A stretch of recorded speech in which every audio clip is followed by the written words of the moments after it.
Hello बच्चों, vector algebra के next lecture में आपका स्वागत है। मैं अर्जुन। हम बात करेंगे आज को प्लेनर वेक्टर के बारे में और हम बात करेंगे समतल सदिश क्या होते हैं और वेक्टर की प्रॉपर्टी, एकांक सदिश, यूनिट वेक्टर के बारे में और यूनिट वेक्टर हमको कहाँ यूज करना है और दो वेक्टर्स का एडिशन हम कैसे करते हैं। इन सारी बातें डिस्कस हम इस लेक्चर में करने वाले हैं। आइए हम शुरू करते हैं।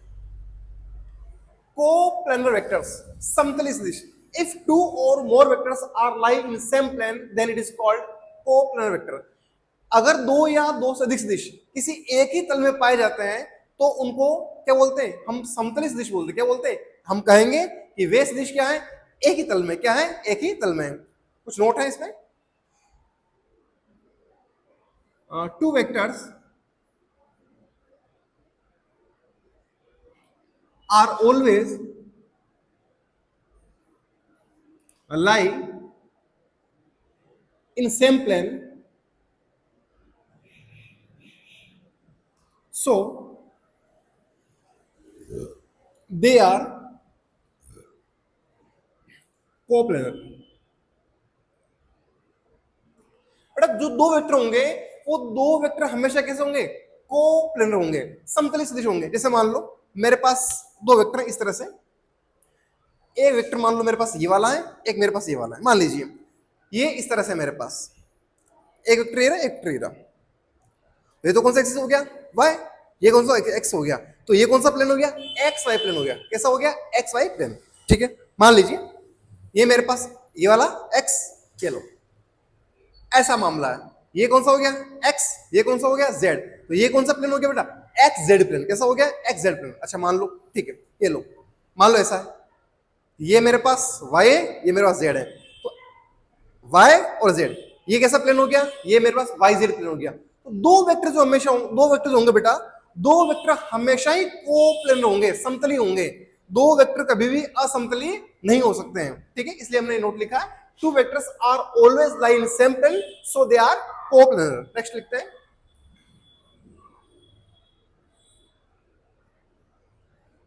three or more vectors, three or more vectors are may be planar, may be coplanar or may not. तीन या तीन से अधिक सदिश, तीन या तीन से ज्यादा सदिश समतली हो भी सकते हैं और नहीं भी हो सकते हैं। वो डिपेंड करता है उनकी पोजीशन और कंडीशन में। मान लीजिए चलिए मेरे पास एक सदिश ये वाला है, एक ये वाला है और एक ये वाला है। लीजिए बेटा, तो ये तो जो ये वाला मेरे पास जो मार्कर है वो एक्स वाई प्लेन हो गया, लेकिन ये जो सदिश है मेरे पास ब्लू प्लेन जो है वो किसमें? वो जेड में चला गया। तो ये तीनों कोप्लेनर नहीं है क्योंकि ये एक्स वाई प्लेन नहीं होगा, ये एक्स वाई और जेड भी इसमें ऐड हो गया, तो ये कोप्लेनर नहीं है। ऐसे तीन या तीन से अधिक सदिश जो एक ही तल में पाए जाते हैं, दो या दो से अधिक सदिश जो एक ही तल में होते हैं, उनको हम क्या बोलते हैं? कोप्लेनर या समतली सदिश बोलते हैं। चलिए आगे चलते हैं, आगे बात करते हैं बेटा। आगे बात करते हैं अपन यूनिट वेक्टर के बारे में, एकांक सदिश के बारे में हम डिस्कस करते हैं।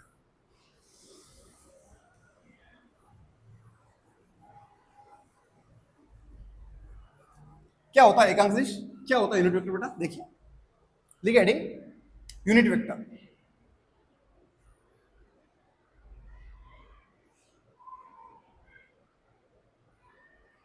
एकांक सदिश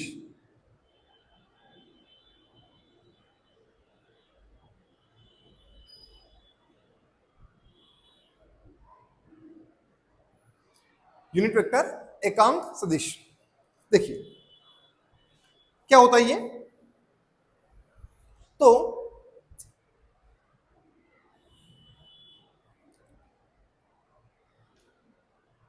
दिस इज नॉट ए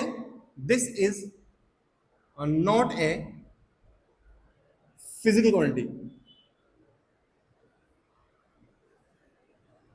पहली बार बेटा ये कोई फिजिकल क्वांटिटी नहीं है। This is not a physical quantity, ये कोई फिजिकल क्वांटिटी नहीं होती है। ठीक है, मैग्नीट्यूड इज इक्वल टू 1। इस एकांक सदिश का यूनिट वेक्टर का जो मैग्नीट्यूड होता है वो कितना होता है? 1 होता है, इज इक्वल टू यूनिटी। ठीक है, this is not a physical quantity, magnitude is 1, unitless, dimensionless,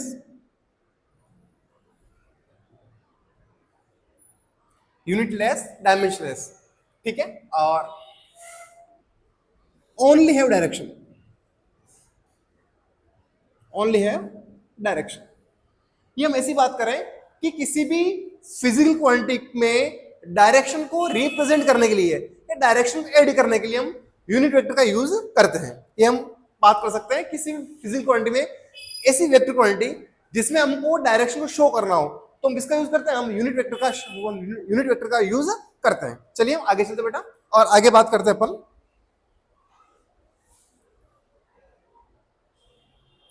unit vector के बारे में। आगे बात करते हैं क्या कहता है ये से कहता है कि जहां भी आपको डायरेक्शन शो करना हो, जहां भी डायरेक्शन शो करना हो वहां क्या होता है? वहां पर यूनिट वेक्टर का यूज करते हैं। जैसे मान लीजिए example 5 Newton towards east, force लग रहा है 5 न्यूटन, 5 न्यूटन का फोर्स लग रहा है टुवर्ड्स ईस्ट, ईस्ट की तरफ लग रहा है। तो ये तो क्या बेटा, ये जो है आपका वो क्या मैग्नीट्यूड है, फोर्स का मैग्नीट्यूड है। और ये आपके पास क्या डायरेक्शन है? टुवर्ड्स ईस्ट, ये डायरेक्शन। इसको हम बोलते हैं यूनिट वेक्टर। क्या बोलते हैं? Unit vector. ठीक है, मान लीजिए 5 metre per second square towards waste, acceleration है जो किस डायरेक्शन है? वेस्ट डायरेक्शन में। तो ये जो आपके पास है 5 मीटर पर सेकंड स्क्वायर, ये तो मैग्नीट्यूड है। तो ये तो आपके पास बेटा हो गया एक्सेलरेशन का मैग्नीट्यूड। क्या हो गया? एक्सेलरेशन का मैग्नीट्यूड। और ये क्या होगा बेटा? ये हो गया आपका डायरेक्शन। तो इसको हम बोलेंगे, क्या बोलेंगे? इसको हम बोलेंगे यूनिट वेक्टर। क्या बोलेंगे बेटा? इसको हम बोलेंगे हमारा यूनिट वेक्टर। ठीक है, आगे चलते हैं। देखिए आगे चलते बेटा, और ये तो अपना क्या हो गया? ठीक, आगे चलते देखिए। अच्छा, यूनिट वेक्टर का फॉर्मूला होता बेटा, वो होता बेटा वेक्टर अपॉन मैग्नीट्यूड। अगर हमको यूनिट वेक्टर फाइंड करना हो तो इसका फॉर्मूला क्या है? Vector upon magnitude. ऊपर क्या लिखूं? ऊपर लिख दूं बेटा वेक्टर, क्या लिख दूं? वेक्टर। नीचे क्या आएगा बेटा? नीचे आएगा आपका मैग्नीट्यूड। क्या आएगा? मैग्नीट्यूड। जैसे मान लो एग्जांपल लेता हूं, 5 Newton towards east, 5 Newton towards east. इस डायरेक्शन कितना है? 5 न्यूटन है। Find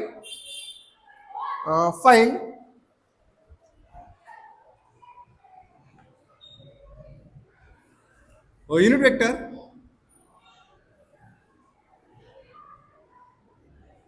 along force. आपको फोर्स दे रखा है 5 न्यूटन का फोर्स, इस डायरेक्शन में आपको इस फोर्स का अलोंग क्या निकालना है? यूनिट वेक्टर हमको फाइंड करना है। देखिए बेटा फॉर्मूला क्या है? वेक्टर अपॉन वेक्टर का मैग्नीट्यूड। ठीक है, चलो मेरे पास एफ वेक्टर दे रखा है हमको, क्या है? 5 न्यूटन टुवर्ड्स ईस्ट। चलो हमको एफ कैप चाहिए। यूनिट वेक्टर को शो करने के लिए ऊपर ऊपर क्या लगाते हैं? कैप लगाते हैं। क्या लगाते हैं बेटा? कैप लगाते हैं। F cap. ठीक, क्या होगा? ये होगा बेटा एफ वेक्टर अपॉन एफ का मैग्नीट्यूड। ठीक है, ये क्या है? नॉर्मल मैग्नीट्यूड है। ये क्या बेटा? एफ वेक्टर है। ठीक है, एफ वेक्टर क्या बेटा? 5 Newton towards east upon F क्या बेटा? Only magnitude. क्या होगा? 5 न्यूटन। हम देखेंगे यहां पे कि 5 न्यूटन से मैग्नीट्यूड क्या होगा? कैंसिल हो जाएगा। मेरे पास क्या बचेगा? मेरे पास बचेगा टुवर्ड्स ईस्ट। क्या बचेगा? Towards east. एफ कैप आएगी बेटा मेरे पास में, वो आएगा एफ कैप की वैल्यू आएगी मेरे पास में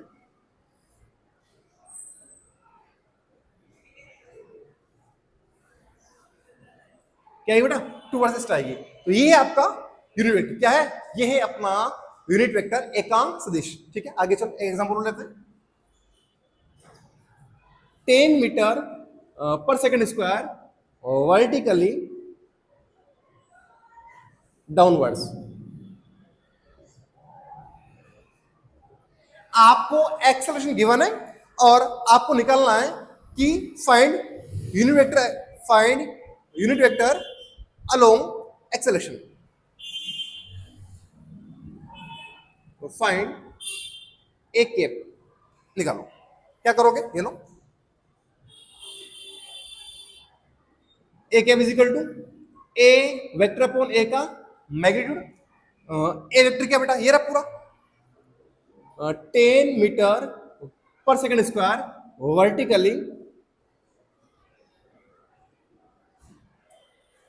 वर्टिकली डाउनवर्ड्स।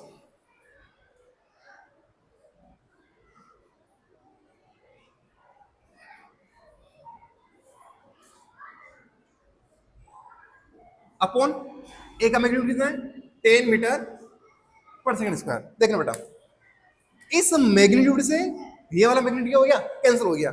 हमारे पास क्या बच गया, हमारे पास बची केवल डायरेक्शन वर्टिकली डाउनवर्ड्स। क्या बच गया बेटा, वर्टिकली डाउनवर्ड्स। तो एक कैप आएगा बेटा आपके पास में वर्टिकली डाउनवर्ड्स। तो हमारे पास जो एक कैप आएगा बेटा वो आएगा वर्टिकली डाउनवर्ड्स। चलिए बेटा आगे चलते हैं, कुछ एग्जांपल्स हम इसको और समझते हैं।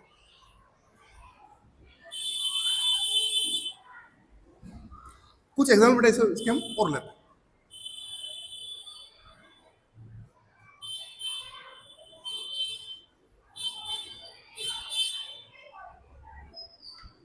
देखिए बेटा, चलो इसे मान लो एक एग्जांपल है, E is equal to electric field है ना, इलेक्ट्रिक फील्ड है, E इलेक्ट्रिक फील्ड होता है। Electric field is equal to 7 newton per coulomb towards east. Find E cap, find E cap. आपको इलेक्ट्रिक फील्ड की डायरेक्शन क्या निकालना है, यूनिट वेक्टर फाइंड आपको फाइंड करना है। इलेक्ट्रिक डायरेक्शन आपको 7 newton per coulomb towards east. Find E cap, E cap आपको फाइंड करना है। देखिए ई कैप होगा बेटा आपका ई वेक्टर अपॉन ई का मैग्नीट्यूड। ठीक है, ई वेक्टर क्या बेटा, ई वेक्टर है हमारे पास में 7 newton per coulomb towards east upon नीचे ई क्या है, इलेक्ट्रिक फील्ड का मैग्नीट्यूड कितना बेटा, 7 न्यूटन पर कूलम। काम करो, इस 7 न्यूटन पर कूलम से ये वाला 7 न्यूटन पर कूलम क्या हो जाएगा, कैंसल आउट हो जाएगा। मेरे पास बचेगा टुवर्ड्स ईस्ट। क्या बचेगा बेटा, टुवर्ड्स ईस्ट। ये आएगा बेटा ई कैप आएगा मेरे पास में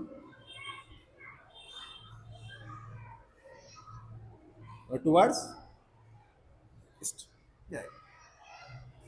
तो इस तरह से अपन क्वेश्चन को सोल्व कर सकते हैं और यूनिट वेक्टर को फाइंड कर सकते हैं। चलिए कुछ बातें और है बेटा, मान लीजिए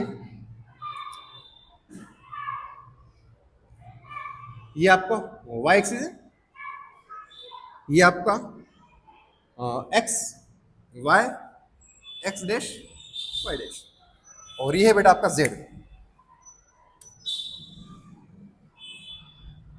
ये z एक्सिस है। ठीक है बेटा जी। अच्छा, x एक्सिस के अलोंग जो हम यूनिट वेक्टर लेंगे वो हमेशा लेंगे बेटा i कैप। क्या लेंगे, i cap. x dash minus में जाएगा, वो क्या जाएगा, माइनस का i कैप। ठीक है बेटा, आगे चलते हैं। y वेक्टर के अलोंग जो हम यूनिट वेक्टर लेंगे बेटा वो लेंगे अपन j कैप। क्या लेंगे, j कैप। देखिए बेटा, जो y एक्सिस है, y एक्सिस के अलोंग जो हम यूनिट वेक्टर लेंगे बेटा वो होगा आपका j कैप। क्या होगा बेटा जी, j कैप। ये होगा आपका माइनस का जेड एक्सिस के अलोंग, जेड एक्सिस के अलोंग यूनिट वेक्टर होगा आपका, वो होगा बेटा के, क्या होगा बेटा जी, के। माइनस वाला क्या होगा, माइनस के, कितना होगा बेटा, माइनस वाला होगा माइनस के। एक मिनट बेटा,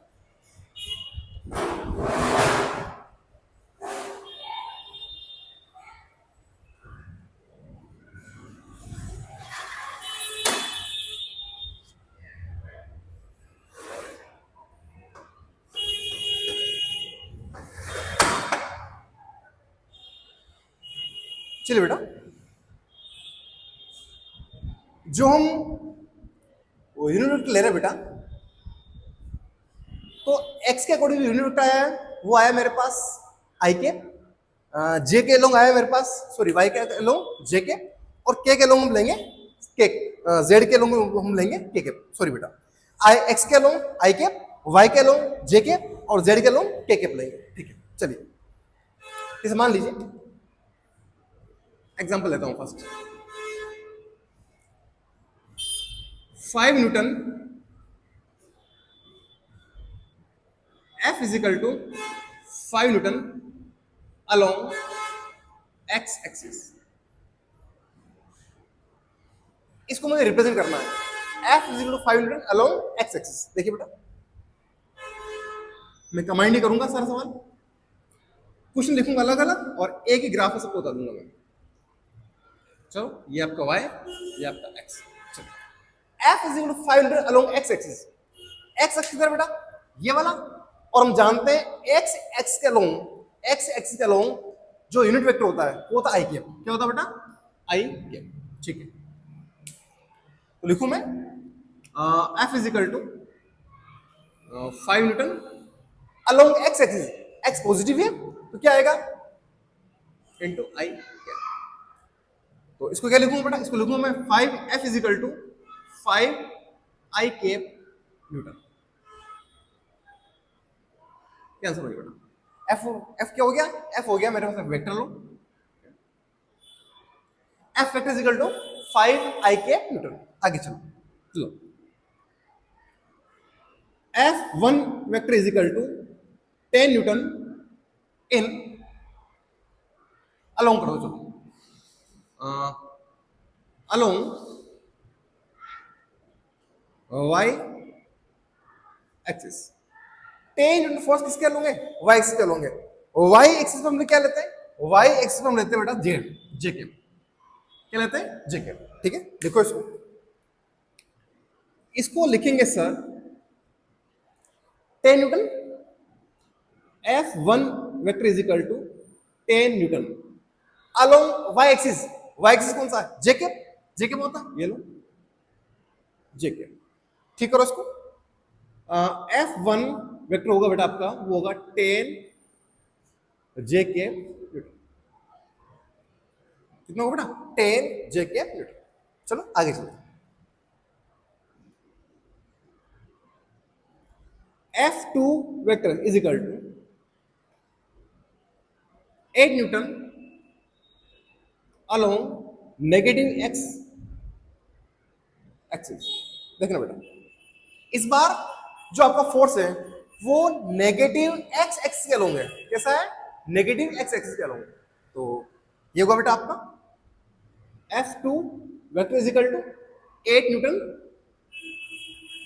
along negative axis, negative axis कौन सा होगा, केवल माइनस आई के, ये लो माइनस आई के, ये होगा बेटा F2 vector is equal to minus 8 I के।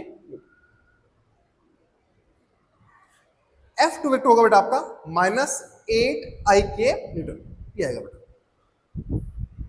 इस तरह से हम यूनिट वेक्टर को हम रिप्रेजेंट कर सकते हैं। आगे बात करते हैं बेटा अपन, और हम बात करते हैं कि किसी भी गिवन वेक्टर का हम यूनिट वेक्टर कैसे निकाल सकते हैं, कैसे हम निकालते हैं। चलिए हम आगे बात करते हैं।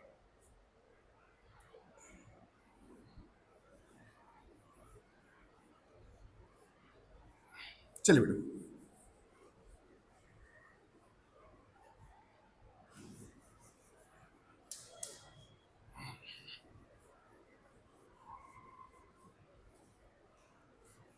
ये बेटा हमने यूनिट वेक्टर के बारे में डिस्कस किया है, और अब हम बात करने जा रहे हैं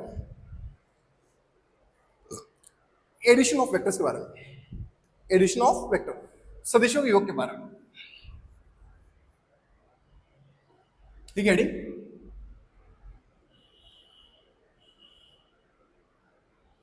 addition of vectors.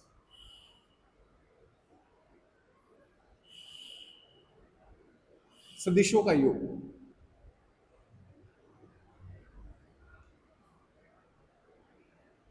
Addition of vectors, सदिशों का योग, इसके बारे में हमको बेटा क्या करनी है, बात करनी है। चलिए हम शुरू करते हैं। देखिए बेटा, मान लीजिए आपके पास एक ब्लॉक है,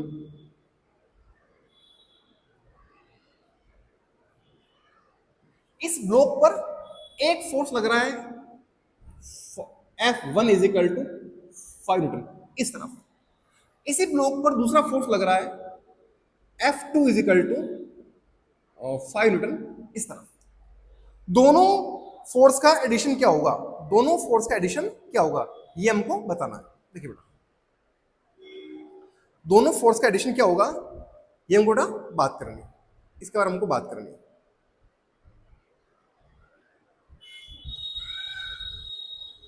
देखिए बेटा,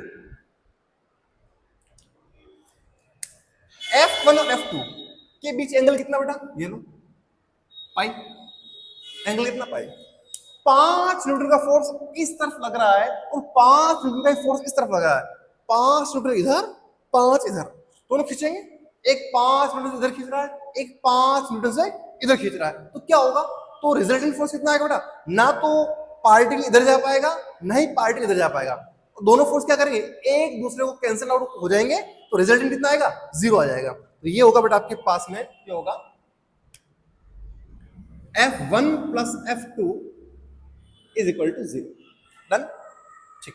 आगे चलो, कैसे होगा, हम सारी बातें करने वाले हैं। आगे देखो बेटा, मान लीजिए एक एग्जांपल देखो, ये कोई ब्लॉक है, इस ब्लॉक पर 5 न्यूटन फोर्स F1 लग रहा है इस तरफ। इसी ब्लॉक पर 6 न्यूटन फोर्स F2 इधर लग रहा है। इस ब्लॉक पर F नेट कितना आएगा, आप कहोगे सर 5 भी इधर है 6 भी इधर है, तो ये हो जाएगा sir 5 plus 6 is equal to 11 newton. Resultant force आएगा इस ब्लॉक पर 11 न्यूटन। कितना आएगा बेटा, 11 न्यूटन। ठीक है, आगे चलते हैं। थर्ड, मान लो ये कोई ब्लॉक है, फिर से वही ब्लॉक, इस ब्लॉक पर एक फोर्स लग रहा है बेटा इस तरफ F1, जो भी लग रहा होगा, एक फोर्स लग रहा है इस तरफ F2। इस ब्लॉक पर एक फोर्स लग रहा है इस तरफ, एक फोर्स लग रहा है इस तरफ। इस ब्लॉक पर रिजल्टेंट फोर्स किधर आएगा, F नेट आएगा बेटा इस तरफ, बीच में दोनों। अगर समझना है ऐसे समझो, एक रस्सी इधर बांधी, इधर खींच रहे हैं, दूसरे रस्सी से इसी ब्लॉक को हम इधर खींच रहे हैं। एक रस्सी इधर खींच रही है, दूसरी रस्सी इसको इधर खींच रही है। रिजल्टेंट क्या होगा, रिजल्टेंट जो ब्लॉक जो जाएगा वो ब्लॉक इस डायरेक्शन में आगे बढ़ेगा। तो इस तरह बेटा हम बात करते हैं वेक्टर एडिशन के बारे में। तो वेक्टर एडिशन ऐसे करने के कुछ रूल हैं, कुछ नियम है, उनको हम बात करेंगे, और उनकी बात करके हम निकालेंगे कि सदिशों को जोड़ने के कौन कौन से नियम है, जिनको उनकी हमको बात करनी। आइए चलिए पहली बात करते हैं। फर्स्ट बात करते हैं triangle law of vector addition. ये बेटा F2 है, कट रहा है तो हल्का से इसको ऊपर बना लो, ये लो F2।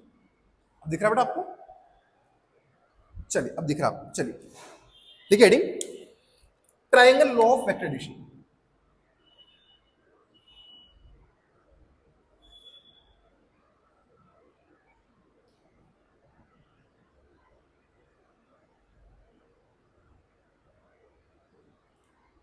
सदिश योग का त्रिभुज नियम, सदिश योग का, सदिश योग का त्रिभुज नियम।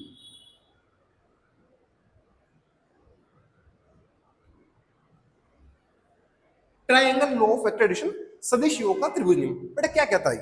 तो पहली बात तो ये लॉ जो है वो लॉ दो वेक्टर्स को ऐड करने में काम आता है। Two vectors addition,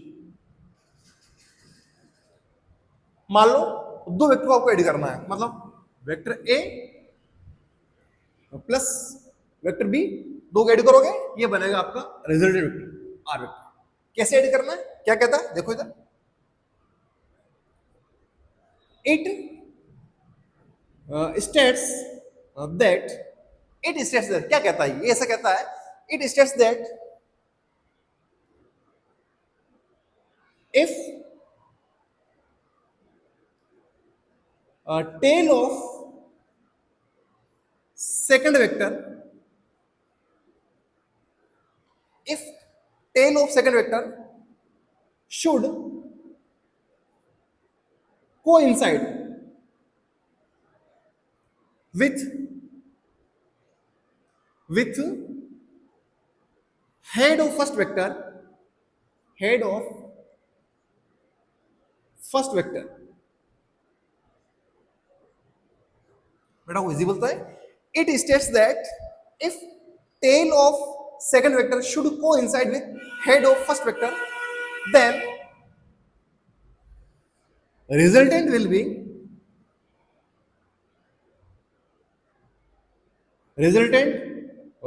be then resultant will be a vector from tail of first vector to head of second vector।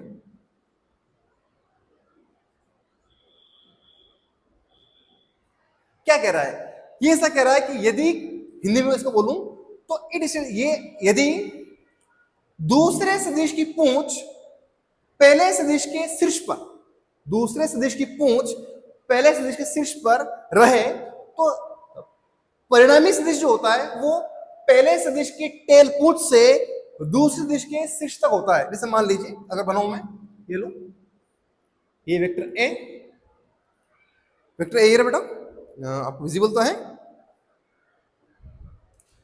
थोड़ा सा ऊपर बना लेता हूं मैं,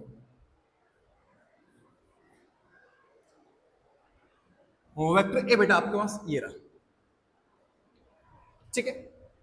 पहले सदिश दूसरा सदिश जोड़ना है, बी वेक्टर की पूंछ क्या करेगी, ए वेक्टर हेड पर रहेगी, ये आपका बी वेक्टर।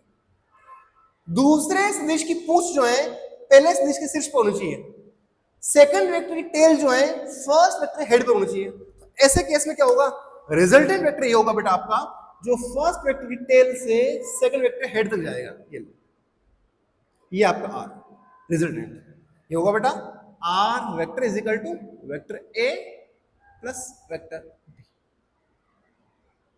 ये होगा बेटा R vector is equal to vector A plus vector B, ये होगा बेटा ए वेक्टर बेटा, R vector is equal to vector A plus vector B.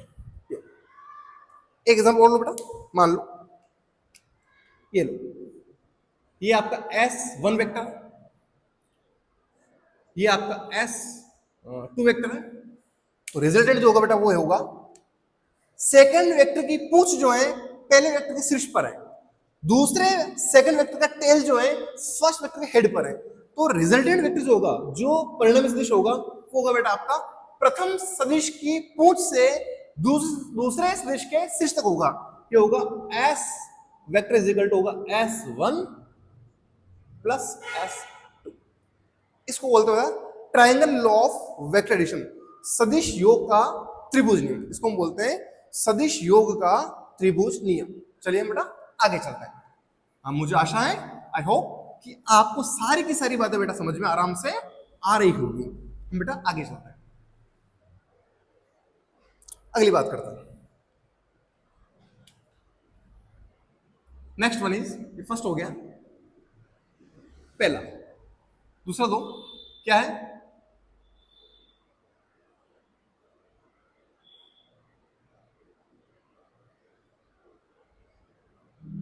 Parallelogram law of vector addition.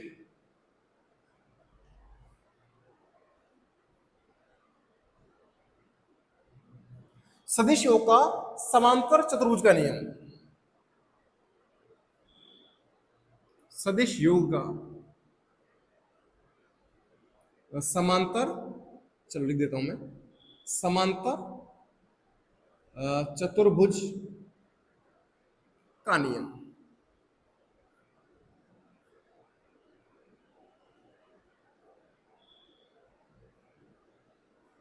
देखिए बेटा, सदिश योग का समांतर चतुर्भुज का नियम क्या कहता है? समांतर चतुर्भुज क्या होता है? आमने सामने साइड क्या होती है? बिल्कुल एग्जैक्ट सेम होती है। तो ऐसे केस में क्या होगा, जो वेक्टर आपको गिवन है उस गिवन वेक्टर से क्या कर लो, उस गिवन वेक्टर से, उन गिवन वेक्टर से आप एक पैरेललोग्राम ड्रॉ कर लो। तो सबसे पहले लिख लो आप, draw a parallelogram from given vector. Draw a parallelogram from given vector, then resultant should be a diagonal, then resultant should be a diagonal from common tail to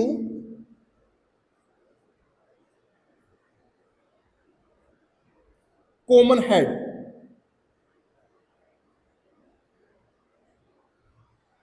क्या करो कि आप जो आपको गिवन है वेक्टर, उससे आप क्या कर लो, उससे आप एक पैरेललोग्राम ड्रॉ कर लो। मान लो, जैसे मान लीजिए मेरे पास बेटा ए वेक्टर ये रहा और बेटा बी वेक्टर मेरे पास ये रहा। बी थोड़ा सा कोई कर दो,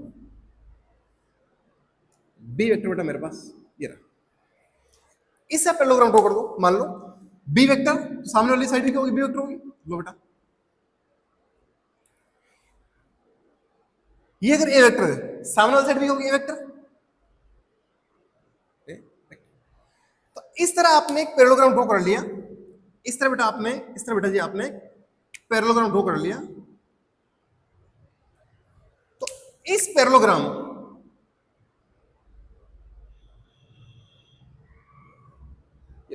ये आपका ए वेक्टर, ये आपका B vector.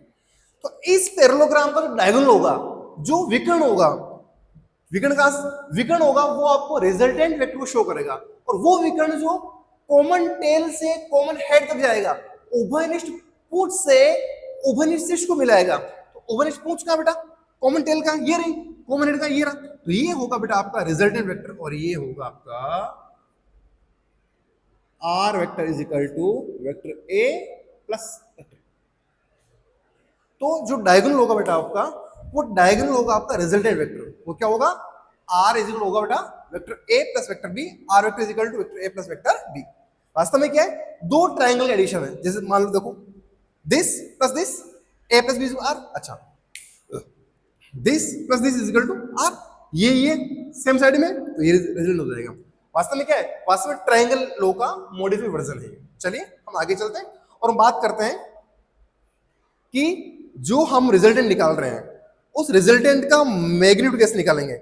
Magnitude of resultant बात करते हैं बेटा हम, मैग्नीट्यूड ऑफ रिजल्टेंट के बारे में। चलिए बात करते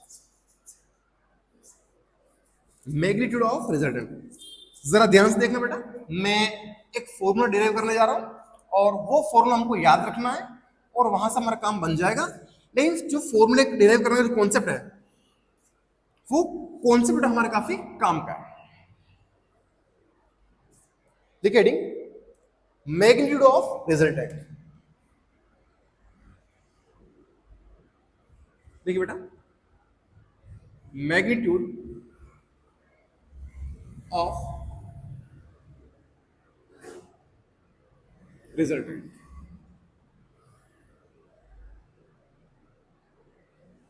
मतलब परिणामी का परिमाण। हिंदी में बोलेंगे इसको, परिणामी का परिमाण। रिजल्टेंट वेक्टर का मैग्नीट्यूड कितना आएगा, उसके बारे में हमको क्या करनी है, हमको बात करनी। हम ट्रायंगल लॉ से अपनी बात शुरू करेंगे और वहीं से हम रिजल्टेंट वेक्टर क्या निकालेंगे, मैग्नीट्यूड निकालेंगे। देखिए मान लीजिए, देखिए मान लीजिए ये बेटा आपके पास वेक्टर बी वेक्टर है। थोड़ा सा इसको टिल्ट कर घुमा के बनाओ ताकि हमको डायग्राम बनाना थोड़ी समझना आसान रहे। ये लीजिए बी वेक्टर, ये बेटा आपके पास में ए वेक्टर है। ए और बी के बीच का एंगल लिया बेटा मैंने थीटा। कितना लिया, थीटा। वेक्टर ए रहा, वेक्टर बी ए रहा, और ए और बी के बीच का एंगल लिया बेटा मैंने थीटा लिया। ठीक, एक काम करता हूं, मैं इस बी वेक्टर को स्पेस में इसके पैरेलल में यह शिफ्ट कर रहा हूं, क्योंकि मुझे ऐड करने के लिए सेकंड वेक्टर की टेल जो है फर्स्ट वेक्टर के हेड पर चाहिए, इसलिए मैं उसको उठा रहा हूं यहां से और यह टिका रहा हूं इस जगह पर। लो, मैंने वेक्टर बी को यहां से उठाया और यहां लगा दिया। चलिए ठीक, अच्छा अगर इसको आगे बढ़ूं मैं, मतलब इस लाइन को आगे खींच रहा हूं मैं, अगर ये वाला एंगल थीटा बेटा, तो ये वाला एंगल बी कितना होगा, ये वाला एंगल बी आपके पास होगा थीटा। कितना होगा, थीटा होगा। ठीक, एक काम करते हैं, बी वेक्टर बताइए, बी वेक्टर, इस बी वेक्टर के हेड से मैं एक नॉर्मल डाल रहा हूं, लंब डाल रहा हूं इसके ऊपर, इस लाइन के ऊपर। एंगल कितना है, 90, लंब डाला, एंगल 90 होना चाहिए। ठीक, एक बात और बेटा, अच्छा वेक्टर ए का जो मैग्नीट्यूड है वो बेटा ए है, वेक्टर ए का जो मैग्नीट्यूड है वो बेटा जी ए है। इस तरह से और वेक्टर बी का जो मैग्नीट्यूड है वो हम लेंगे बी। कितना लेंगे बेटा, बी लेंगे। थोड़ा सा चलो बन गया रहेगा, ठीक है। अच्छा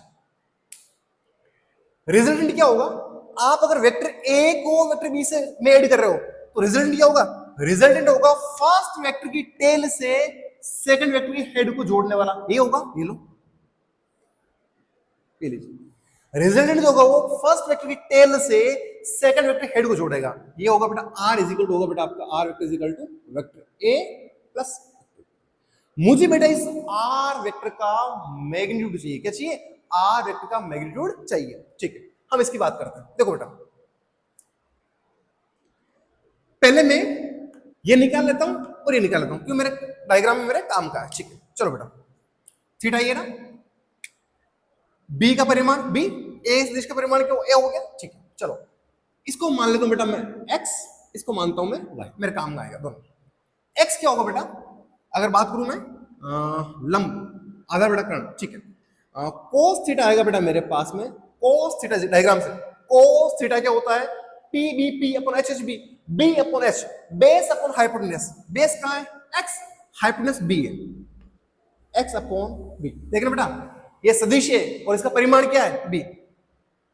कैलकुलेशन में हम क्या यूज करते हैं, परिमाण यूज करते हैं, ये बी ले लिया। ठीक है, इसका परिमाण यूज कर रहा हूं। यहां से एक्स आएगा बेटा मेरे पास, एक्स आएगा बेटा बी कॉस थीटा। ठीक है, अगेन ये क्या है, लंब कर्ण साइन थीटा, साइन थीटा होगा बेटा आपका y अपॉन बी। यहां से आपको b मिलेगा बेटा, y मिलेगा, y मिल जाएगा बेटा आपका b साइन थीटा। x की वैल्यू क्या है, b cos थीटा, y की वैल्यू क्या है, b साइन थीटा। ये लो, x की वैल्यू बेटा आपकी b cos theta, b cos theta, y की वैल्यू बेटा आपकी b साइन थीटा। ये लो बेटा b साइन थीटा। देखना बेटा, अब मैं चाहता हूं आप इसको नाम दे देना, ये ओ ए बी और C, triangle O A B. Triangle O A B क्या है, एक राइट एंगल ट्राइंगल है। क्या है, राइट एंगल ट्राइंगल। और राइट एंगल ट्राइंगल क्या लगती है, बोधायन थ्योरम। क्या लगती है, बोधायन थ्योरम, पाइथागोरस थ्योरम इसको हम बोलते हैं। चलिए लगाइए, क्या होगा, ये होगा बेटा आपका, ये होगा आपके पास में आर है, रिजल्टेंट वेक्टर आर है। ये लो, आर का स्क्वायर इज इक्वल टू बेटा मैं ये भी ले लो, आर वेक्टर का मैग्नीट्यूड क्या है, आर, हमें ये मान के चल रहे हैं, ठीक है।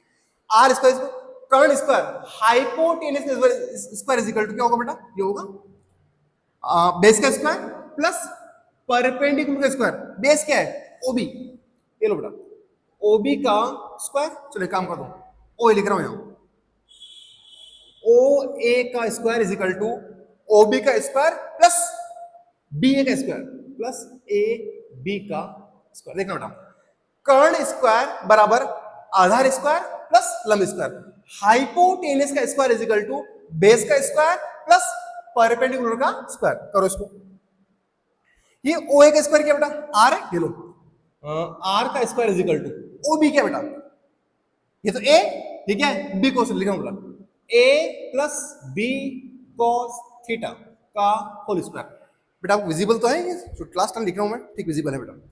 R square is equal to a plus b cos का whole square plus A B का स्क्वायर, ए बी क्या बेटा, बी साइन थीटा, ये लो बी साइन थीटा का होल स्क्वायर।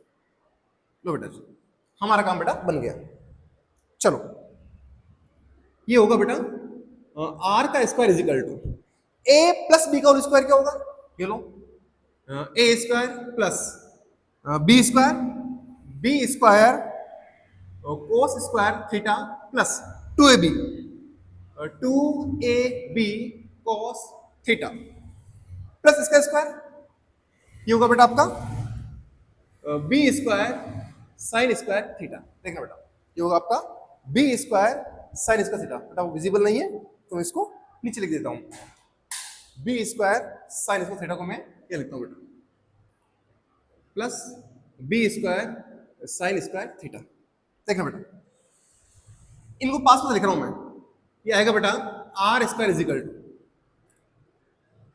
ए square plus 2ab cos theta plus B square बेटा ले रहा हूं कॉमन में, इसमें से बी स्क्वायर कॉमन निकाल रहा हूं बाहर, क्या बचेगा sign square theta plus cos square theta, ये बचेगा बेटा, क्या बचेगा sign square theta plus cos square theta, ये बच जाएगा। ठीक है देखो क्या होगा, ये हो जाएगा R square is equal to A square plus 2ab cos theta plus B square, ये तो क्या 1 हो गया, ठीक है। आर होगा बेटा आपके पास में a square plus B square plus 2ab cos of theta का रूट, क्यों यह लिखो इसको, आर होगा वेक्टर ए प्लस बी का मॉड बराबर root A square plus B square plus 2ab cos of theta. इस फॉर्मूले को बेटा आप याद रखिए, हमारा काम इससे बन जाएगा। क्या है, आर बराबर रूट ए square plus B square plus 2ab cos theta. चलिए चलिए बेटा आगे चलते हैं, क्या कहता है फॉर्मूला आगे, ठीक ये तो हो गया। अच्छा इस एंगल को मान रहा हूं बेटा मैं फाइव, ये जो रिजल्टेंट जो ए के साथ एंगल बना रहा है इसको मानता हूं बेटा मैं 5, कितना मान रहा हूं मैं 5 मान। तो यहां से अगर बात करूंगा मैं तो tan phi होगा बेटा हमारे पास में, tan थीटा क्या होता है base upon PBP upon HHB, PBP perpendicular upon base, perpendicular क्या है बी साइन थीटा, ये लीजिए b sine theta upon base, base क्या बेटा a plus b cos theta, a plus b cos theta. बेटा इस फॉर्मूले को भी आप क्या करो लर्न रखो, याद रखिए। ये जो फाइव जो है ना बेटा फाइव वो एंगल है किसके बीच में, रिजल्टेंट और ए के बीच में, या ए प्लस बी और ए के बीच में, ठीक है। Five is angle between R vector and A vector. Again five is angle between vector A plus vector B and vector A.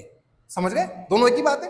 Five जो है वो ए और बी के बीच का और ए प्लस बी के बीच का और ए के बीच का एंगल है, और फाइव जो है वो आर और ए के बीच का एंगल है। तो हमारी बात जो दो सदिशों का रिजल्टेंट वेक्टर होगा बेटा वो उसका परिमाण क्या होगा रूट ए square plus B square plus 2ab cos theta, और डायरेक्शन क्या होगी बेटा, tan phi is equal to b sin theta upon a plus b cos theta. अच्छा, अगर ये वाला एंगल फाई है, अगर बेटा ये वाला एंगल फाई है, तो ये वाला एंगल कितना होगा बेटा, देखो पाई माइनस थीटा हो जाएगा। ये अगर थीटा है कितना होगा, पाई माइनस थीटा हो जाएगा। ठीक है, ये आपका रिजल्टेंट है, ये आपका ए है, और बनने वाला एंगल बेटा आपका ये रहा। चलिए, हमको इन दोनों फॉर्मूलों को क्या करना है, याद रखना है। यहां से हमारे बहुत सारे सवाल बन जाएंगे। चलिए बेटा आगे चलते हैं और कुछ स्पेशल केस के बारे में हम डिस्कस कर लेते हैं कि स्पेशल केस क्या क्या बन सकता है।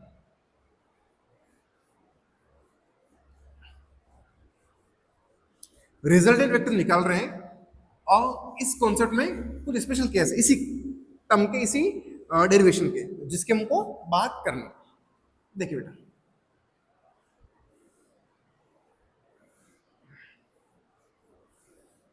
चलिए बेटा देखिए adding special case, special case. First, if theta is equal to 0 degree. Special case क्या क्या हो सकता है बेटा, अगर वेक्टर ए और वेक्टर बी के बीच का एंगल कितना हो, 0, कितना हो, 0। ऐसे केस में क्या होगा बेटा, देखो पहले देखते ज्योमेट्रिकली।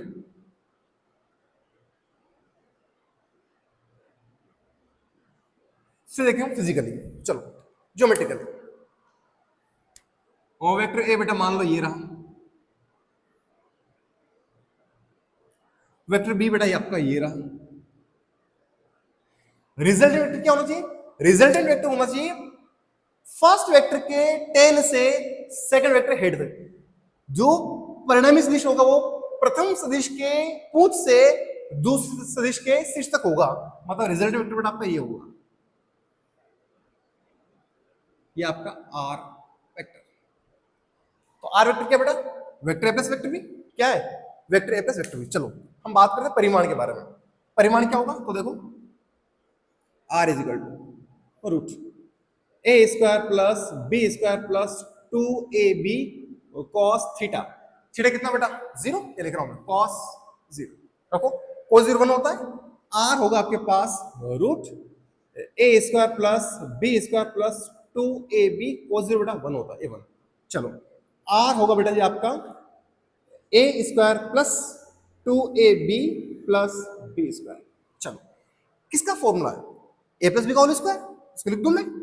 आर होगा रूट ए प्लस बी का होल स्क्वायर, और होल स्क्वायर रूट करोगे तो क्या आएगा, ए प्लस बी ही आएगा मेरे भाइयों। तो आर क्या हो जाएगा, आर होगा आपका ए प्लस, कितना होगा, ए प्लस बी। तो ऐसे सदिश, ऐसे दो सदिश जिनके बीच का कोण कितना हो, 0 डिग्री हो, उनका रिजल्ट कितना आता है, रिजल्ट आता है बेटा ए प्लस बी। कितना आता है, ए प्लस बी, ए का परिमाण प्लस बी का परिमाण। चलिए हम इसका कुछ एग्जांपल लेते हैं और इसके एग्जांपल के बारे में, इसके एग्जांपल से इसके हम समझते हैं। देखिए बच्चा, मान लीजिए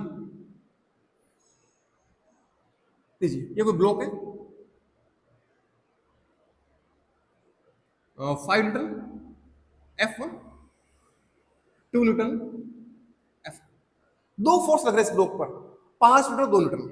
आपको निकालना F नेट, कितना निकालना बेटा, F नेट। हमारा फॉर्मूला क्या है, हमारा फॉर्मूला है sir R is equal to root A square plus B square plus 2ab cos theta.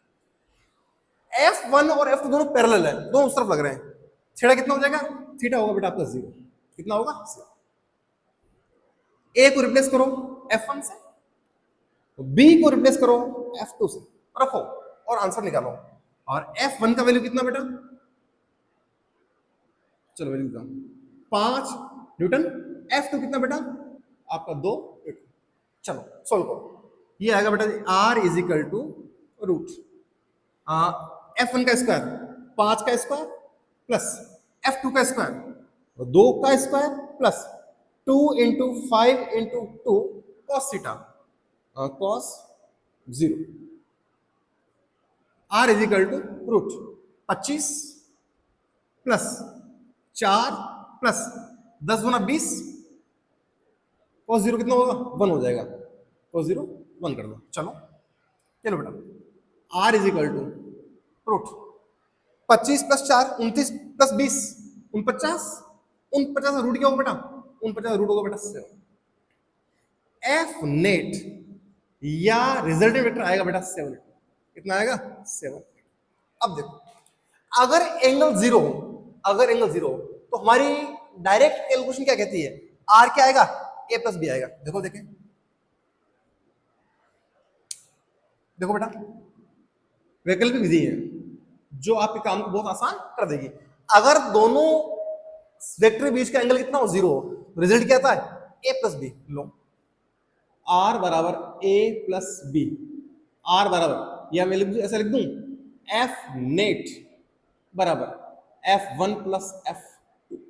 मेरे हिसाब से बेटा आपको विजिबल तो होना चाहिए, ठीक है विजिबल है। F नेट क्या है बेटा F1 प्लस F2 और ये आएगा F नेट आएगा बच्चा 5 प्लस 2 बराबर F नेट आ जाएगा 7। ये जो आंसर आया बेटा वही आंसर ये भी तो है। क्या अंतर दोनों में, दोनों में कोई भी अंतर नहीं है। तुम सीधा इस वाला कॉन्सेप्ट जब एंगल जीरो हो तुमको क्या करना है सीधा ऐड करना है, सीधा क्या करना है जोड़ना है। चलो आगे चलते हैं, अगला एग्जांपल लेते हैं।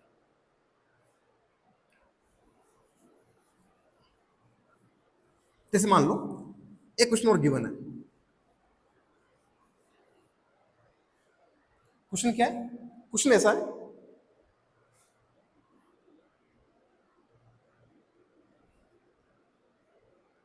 देखो स्क्वायर है, फोर्स लग रहा है इसको F1 is equal to 3 Newton और एक लग रहा है बेटा इस तरफ F2 इज इक्वल टू, चलो एक काम करो इसको ब्लॉक ही बना दो, ब्लॉक ब्लॉक है बेटा, ब्लॉक क्या है ये ब्लॉक, ठीक रहेगा। F2 आप 7 find F net. F net आपको क्या करना है, F नेट आपको फाइंड करना है, आपको F नेट को निकालना है। देखिए तुम जानते हैं दोनों के बीच एंगल कितना बेटा, दोनों पैरेलल है, एंगल कितना हो गया जीरो। जब भी एंगल जीरो होगा तो आर आता हमारे पास में ए प्लस बी, याद है ना अभी किया अपन ने, आर क्या आता है आर आता है अपने पास में ए प्लस बी, जोड़ दो तो एफ नेट आएगा बेटा हमारे पास में, वो आएगा F1 प्लस F2, दोनों को परिमाण जोड़ना है, मैग्नीट्यूड ऐड करना है। कितना है F1 कितना 3 प्लस 7 न्यूटन, ये आएगा बेटा 10 न्यूटन। तो F नेट आ जाएगा बेटा आपके पास में 10 न्यूटन। कितना आएगा बेटा जी, F नेट आएगा बेटा आपके पास में 10। इस तरह F नेट हम निकाल सकते हैं। F नेट आएगा बेटा आपका 10 न्यूटन। चलिए अगला केस लेते हैं, अगले केस की बात हम करते हैं। अगला केस क्या बेटा, अगला केस ये अगर थीटा की वैल्यू जीरो ना हो और 180 हो, कितनी हो 180, तब उस केस में क्या होगा। अगर थीटा हमारे पास जीरो ना हो, सेकंड केस स्पेशल, और उसकी वैल्यू कितनी हो 180 हो, ऐसा केस में बेटा क्या होगा। देखो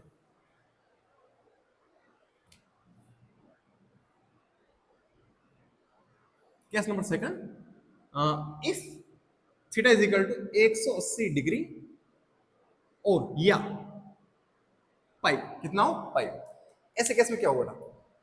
पहले ज्योमेट्रिकल देखते हैं। मान लो वेक्टर है बेटा आपका ये रहा, और एंगल अगर 180 बनाना है, एंगल बनाना है क्या करना है, या तो हेड से हेड मिलाना है या टेल से टेल मिलाना है। लो बी वेक्टर बेटा आपका ये रहा,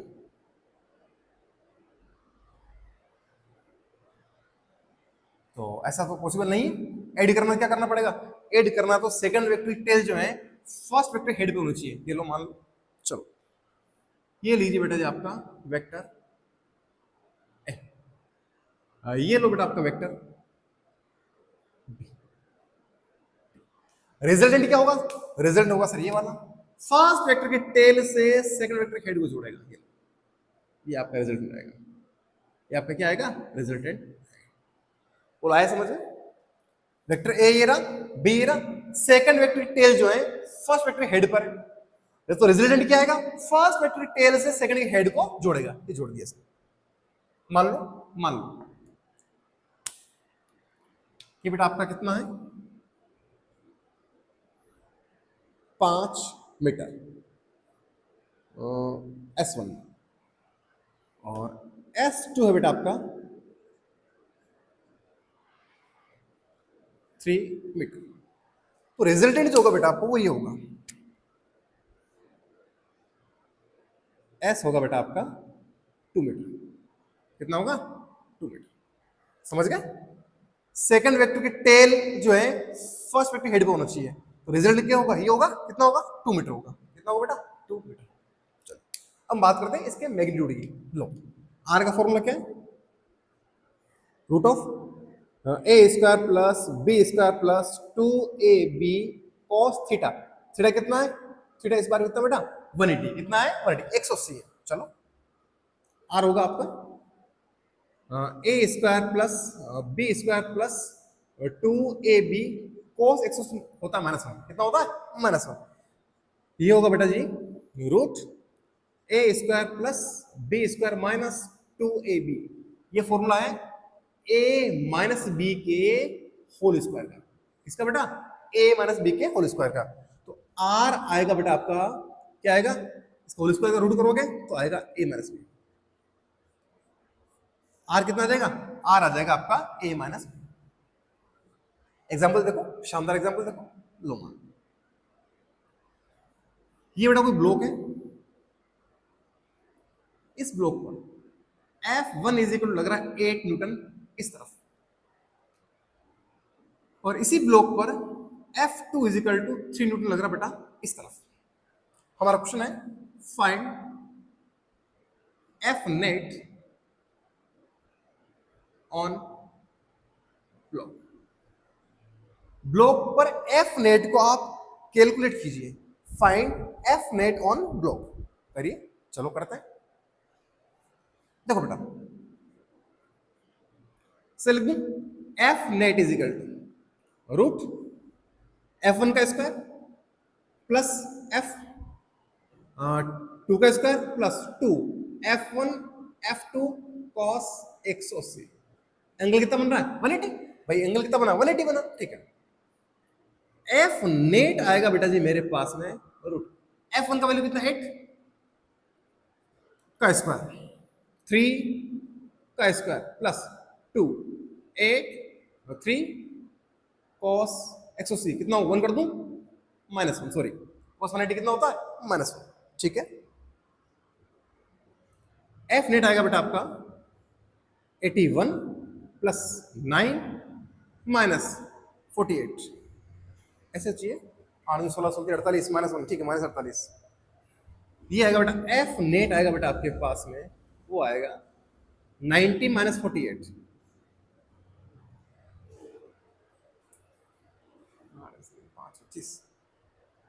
कुछ गड़बड़ हुई क्या, 64 सॉरी 8 का स्क्वायर 64 प्लस 9 ये होगा 73, 73 माइनस 48 ये आएगा बेटा 25, कितना आएगा रूट 25, और रूट 25 की वैल्यू होगी बेटा F नेट होगा आपके पास 5 मीटर, कितना होगा 5 मीटर। चलो ऐसा करो, अगर थीटा मेरे पास कितना हो 180 हो, रिजल्ट क्या आता है a माइनस बी, देखो देखना बेटा वैकल्पिक विधि एलिटर क्या है, R इक्वल क्या होता है a माइनस बी, अगर एंगल कितना है 180 है, चलो R इज इक्वल टू बड़े में छोटा कर दूं 8 माइनस 3 बराबर 5 न्यूटन, ये भी कितना है 5।